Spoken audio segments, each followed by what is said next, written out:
Good morning, shalom. I guess first of all, I want to thank Dana because of such amazing presentation, and overall because of this invitation. It's the first time that I am presenting in Israel. I have been here many times because I have beloved friends living in Israel, so it's not my first time.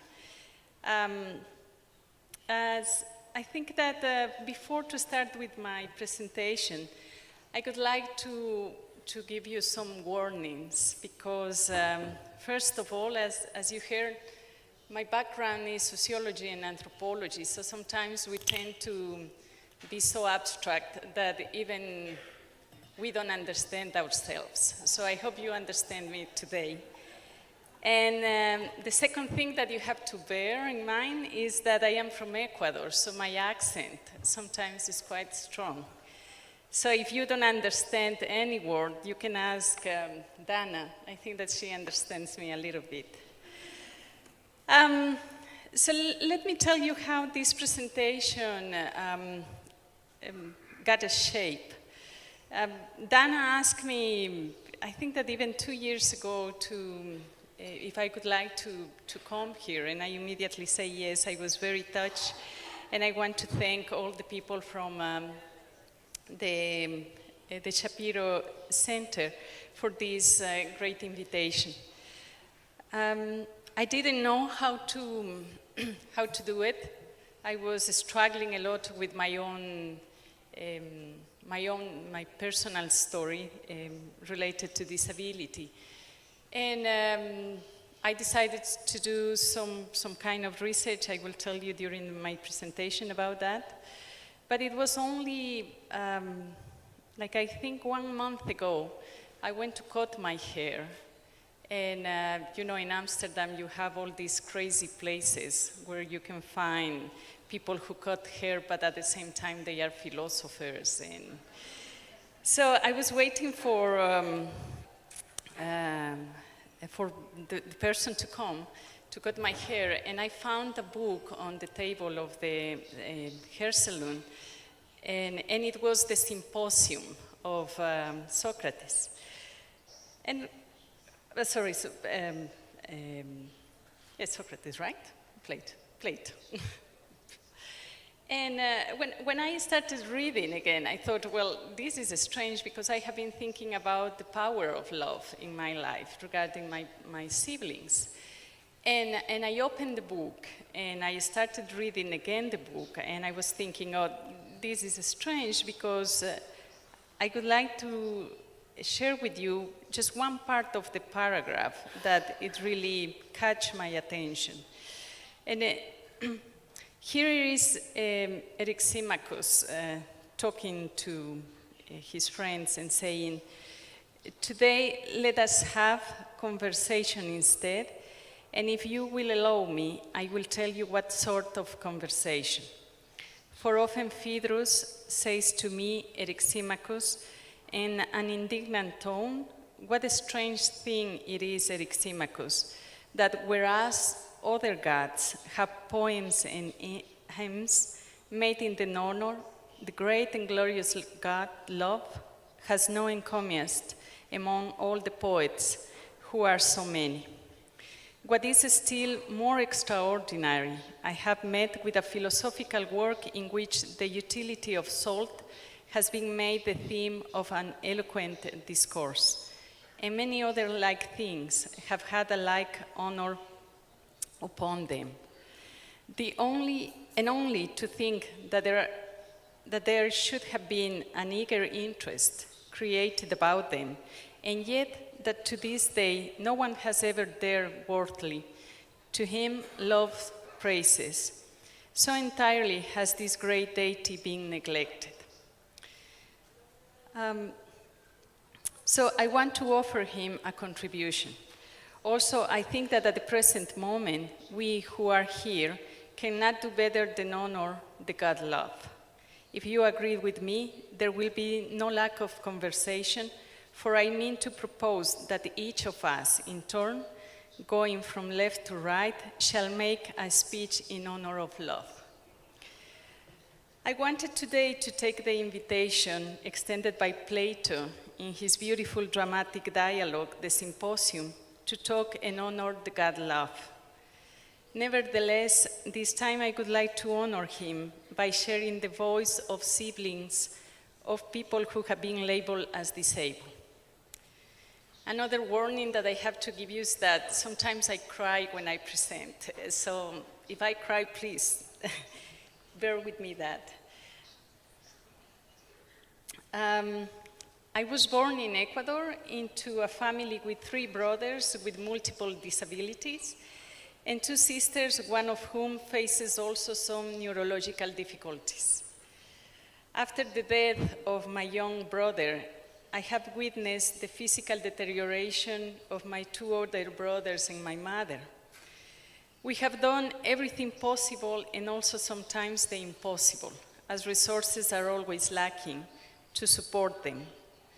This natural process of the body, as we all know, usually happens to human beings, and we should all be used to it. However, somehow, in the last couple of years, the condition of my siblings has provoked in me a profound inner questioning to understand why we, families, friends, would like people labeled as disabled like my brothers and my sister to continue living, and what the role of siblings in that process might be. My constant search to integrate the presence of my siblings in my life led me to a recent dialogue with 5 other sisters of persons with intellectual disability in the Netherlands. As Eric Simakos did, I proposed to them that we dedicate some time to discuss our relation to our siblings and the God love. We met in cafes and had long conversations. We sometimes cried and more often laughed. We shared pictures and described anecdotes. We rediscovered the meaning of siblinghood, as one of them told me. And finally, we all share a meal in order to honor the love we all have, each in our own way, for our disabled siblings. So the pictures that you will see in the, I don't know, is that connected? How do I make the, sorry. So the pictures that you will see in my presentation are pictures that these 5 sisters share with me, and also you will see some photos of my own brothers.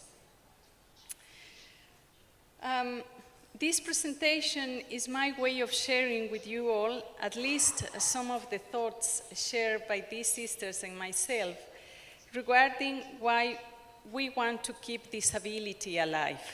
In order to do so, I wanted to bring together the dialogue between each of our voices, that of the sisters, and that of the researchers and academics in different fields. As a methodological note, let me explain that the fact that there were only sisters participating in these conversations didn't respond to a criteria imposed by me. It simply happened. I wanted to come here accompanied by real voices, and there was little time and few resources to make this sort of study methodologically less biased. So please bear with me regarding all the limitations which this little study could present, and simply take home with you the relevance of our stories and the value of our family lives. So why love, you might be wondering. And after receiving the invitation to participate in the Disability Studies Conference organized by Beit Issie Shapiro, whose topic for this year is Unity and Diversity in Action, it took me a few months before finding the subject I thought could make possible for me as a researcher, but overall as a sister, to present these 2 concepts, unity and diversity. My mind immediately went this way, unearthing stories related in various ways with disability. So it went from St. Francis of Assisi, who thought that he found unity by embracing the body of disabled people, more specifically of people affected by leprosy, and who envisioned that the whole humanity, would one day live as brothers and sisters if just they embraced love. To the amazing tale of love between the siblings Vincent and Theo van Gogh, that was profoundly marked by the disability of Vincent. But this search only stopped finally here, at this photo, at this drawing, that my younger brother Marco made for me last year, and that says, "I love you, Bachita." They call me Bachita. So he explained to me that the drawing represents the two of us bonded by love. As you can see, it's the two of us bonded by love. And this simple and touching gesture generated in me questions that were, from that moment, impossible to respond by myself. What exactly does that bond represent? How was that bond constructed? Was it because of the nature of siblinghood, the nature of disability, or was it something else? Does that bond teach us something valuable?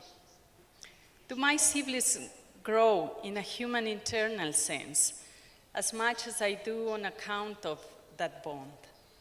Could this bond teach something valuable to the world?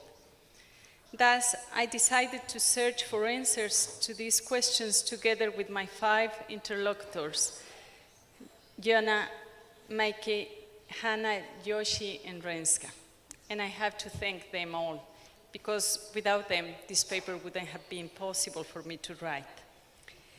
It is quite evident that in times when medical, financial, political, and societal issues appear to take over the debate regarding disability, academics, practitioners, policymakers, and researchers seem to forget what the narratives of disabled people, as of any human being, are in the end made of and claim for: love. Love itself, and especially in the field of disability, has been avoided. Perhaps, as Lindholm remarks, ethnographers have been far more comfortable writing about cannibalism and incest than about love. The main reason is perhaps, as Joshi, one of my interlocutors, whose brother has a severe disability, explains, that love is the most important element in our lives, but impossible to measure or to even define. Or as Professor van der Heest will say, love resists definition and escapes from the nets of scientists who want to capture it in their studies. And yet, looking back, it seems as if the initial work of Malinowski, Mead, and Evans Pritchard on love, passion, and relationships is paying back. And little by little, the ethnographer's awareness of her own emotional experience in fieldwork made an openness to the emotional world of the other unavoidable. Yet, somehow love is not recognized as a relevant and even as an urgent matter to be researched in the field of disability. Not to mention the scarce attention that is given to the essential role that love plays in the world-making of siblings of disabled people. Indeed, the emphasis placed with such intensity on the medical and psychological aspects of brothers and sisters of disabled people by researchers seems to forget that sibling relationships can be one of the most intimate, enduring, troubling, and conflictual relationships that we may experience in our lives. And for that reason, impossible to be captured by linear or single disciplinary explanations. The very definition of siblinghood is complex and problematic. Even more complex and problematic is sibling love. We need then to begin by asking, who is a sibling? Especially nowadays when family is an expanded and always changeable definition. Perlam, in Hilton's book, says that the word sibling comes from the Middle English word sib, that could be defined both as a noun and as an adjective. As a noun, it means related, akin, the offspring of the same parents. As an adjective, intimate, congenial. So the complexity, Hindle says, is also semantic. Or as Renska, another of my interlocutors who has a blind brother, defines a sibling as somebody who's there for the other, for her brother or sister, to take care of each other's life, to cry, to laugh, or just to share, but even for fighting. So listening to the conversations between my interlocutors, words like care, respect, anger, disappointment, distance, closeness, appear as synonyms of sibling. As Flannery explains, in sibling love, intense levels of aversion and pleasure coexist. In my own case, my relationship with my sister Miriam, for instance, has always been one of acceptance and rejection, and I cannot remember when that started. It didn't happen as in Barth's account of romantic love, under the form of a scene whose narration is, we meet and then. No, with my sister, it has rather been, we found ourselves there and then, or we were always already together and then, or even we both always return and then. In this sense, I could easily say that a sibling is somebody who is always already there and then. This is a common expression I found in the narrative of my friends now, and one that got me into this presentation. They constantly repeat that a sibling is somebody who will make sure that a disabled brother or sister is fine, and that nothing will harm them or will make them suffer. In other words, a sibling is one who is always there and then. For me, this was an eye-opener that had never crossed my mind. For in previous analysis I did about siblinghood and disability, I discovered myself performing roles, like the role of a sister, a father, a friend, a mother, and a carer. Such as I recognize in the dialogues I initiated with other sisters. I was never conscious of the tremendous role we play in preserving disability, as if we, the siblings of disabled people, became a kind of silent, intimate activists for the conservation of disability. And here, I believe, lies a relevant contribution from siblings for a deeper understanding of the meaning of unity and diversity. So allow me to explain this in detail. Rosemary Garland Thompson defines disability as perhaps the essential characteristic of being human. Her argument claims for the recognition that disability as a witness of our own susceptibility or receptiveness to being shaped by the particular journey through the world that we call our life. If this is right, as Garland Thompson states, there are many more reasons from a bioethical perspective to conserve disability than reasons to get rid of it altogether. Here, I would like also to use the verb conserve, as Rosemary Garland Thompson does, which she underlines as meaning to maintain a person or a thing in continuous existence, to keep alive, existing or flourishing, to preserve intact. And these are precisely actions that are present everywhere in the stories I share with you today.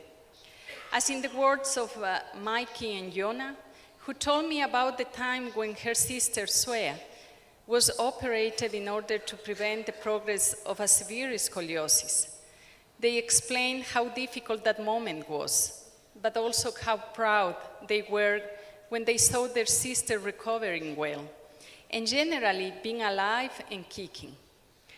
Or when Renska said how much she would be willing to give in exchange to see her brother accepting who he is, and that he is doing well despite the pain and the emotional difficulties he faces. Or like Hannah, who has a brother with some cognitive impairment, and yet states that she wouldn't by any means want a different brother, that he is as he is, and that this is fine. Which takes me back to my initial question. Why do us, siblings, want to conserve disability?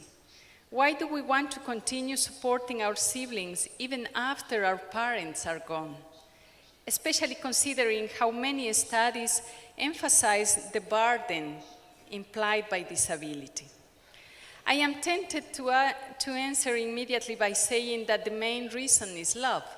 Yet, I think that the process to arrive at this answer is more complex than just supposing that love is a constant that takes many different forms and nuances. For which reason, I would like to use the approach taken by Mary Garland Thompson. According to her, disability is a source, and not a mere deficit or burden. As such, it should be analyzed as a narrative resource, as an epistemic resource, and even as a moral resource. As such, being a resource on the basis of its contribution and value, its protection and conservation should be a logical consequence. As a vivid narrative resource, disability allows for a continuous encounter with characters and voices, even through history. So let's look back, for example, to the story of the Elephant Man, who didn't only serve as a sort of medical guinea pig, but also as a spectacle for the society. The thousands of silent stories of disabled people killed during the Second World War, during the implementation of eugenic laws, or even nowadays in many institutions in the name of normality and population control. These all were narratives that, as Arthur Frank asserts, are opportunities to develop voice, to fight against the disqualification by society, and to create bonds with different human beings by sharing vulnerability and mortality. Disability, then, helps us to create self-stories. To interview Yona and Mikey, two sisters of Svea, offered me the possibility of understanding this clearly enough. Despite their common bond with their sister, their personal tales with Svea are of different shades. Mike, for instance, is more concentrated on making sure that her sister is physically and emotionally fine, while Yona is very much into the idea of having fun and enjoying life with her sister. As she puts it, I love to spend a Friday night with Svea, to bring her mattress downstairs. She has a special mattress due to her back problems. We watch a movie and enjoy the time together. It is really fun. Creating stories of self and finding allies through them not only allows cultural work that in cases like well-known disabled people such as Stephen Hawking are visible enough. It also teaches us about the becoming disabled of all human beings. As Arthur Frank argues, sooner or later we all become a wounded storyteller. And it is through such narratives that love somehow, and in different forms, makes an appearance and bonds the siblings amongst themselves and amongst others in a kind of constellation. I had the opportunity to listen to Renska and Steve, her brother, separately. She openly explained about his attempts to commit suicide. He did it vaguely. Yet they talk about their mutual love and how they felt it as real in different moments when an attempt has happened. I remember Renska said, when he was in hospital and all of us were around him, each of us told him how important he was for us, how much he meant in our lives, and how much we each loved him. That was a very special moment, and we all knew we loved each other. Steve, for his part, remembered one of those episodes when, being in hospital, he received a letter and a cassette from his sister Renska with a song about being a brother. This was very important to me, he said. I knew then that my sister loved me very much. So I was very lucky to share all these narratives with all these 5 girls who are now my friends. So epistemologically, disability is also a resource. Narratives of disability transmit knowledge. They create knowledge, and they capture knowledge. As Garland Thompson says, our bodily form, function, comportment, perceptual apprehension, and way of mind shape how we understand our world. Yet, the problem is that somehow the knowledge produced by disability has been considered as a subaltern knowledge and as a mere experience, consequently devaluing the knowledge offered by such an experience. Scully calls this embodied cognition. The work of Henry Nouwen brings with examples of this kind.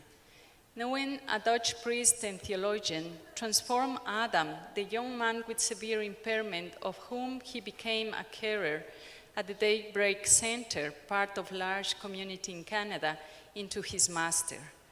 Adam's knowledge then transformed the life of Nouwen himself as that of the hundreds of people who came to know them.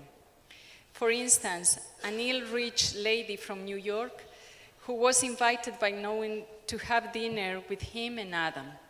After 3 hours of silent communication with Adam, Nouwen said she learned something different about her own life. In fact, we learn because we are all wounded healers. That is what Nouwen concludes. As such, what siblings of disabled people learn about themselves, about their siblings, and about life in general is tremendous. Knowledge and narrative are about text and context. And in the context of siblinghood, we learn to love but also to hate each other. We learn that we live in the process of learning how to be siblings. And that is an endless process, just as Hannah illustrates. I am very proud of my brother. I love him, of course, but I also learn about how to deal with myself when I encounter difficult situations. Situations where he is involved or where someone else is involved. Of course, I always learn. Personally, I believe this happens because in many cases, we, siblings, have to struggle with ourselves in order to understand what our position in life might be, who we are, and who they, our siblings, are. However, we are not the only ones who learn through disability. Through our siblings' relationships, other people also learn about life and about their own potentials. Yoshi shares her multiple encounters with friends who have changed their perspective of life on the basis of their acquaintance of her brother Mace. I remember she said, having a friend who was even a supporter of abortion in case of detecting impairment during the period of pregnancy. However, after she met Mace, I believe something changed. She told me that she didn't know how much people could learn while sharing with disabled people. And I truly believe many of my friends' ideas about disability have changed because of Mace, my brother. Finally, as an ethical resource, disability furnishes the basis for bonds in which love occupies a critical position. My initial question about why as siblings, and not only our parents, want to continue supporting our disabled brothers and sisters, despite the negative and pessimistic view of disability which is socially so widespread, returns once again. My interlocutors have responded that the only reason for playing the role is ultimately love. Overcoming medical, economic, and social problems is possible only by loving our siblings. Not even the judicial pressure imposed by the responsibility of being blood-related is stronger than love. For instance, Hannah says, I will always be there for him, for my brother. Is it not about me being responsible for my brother?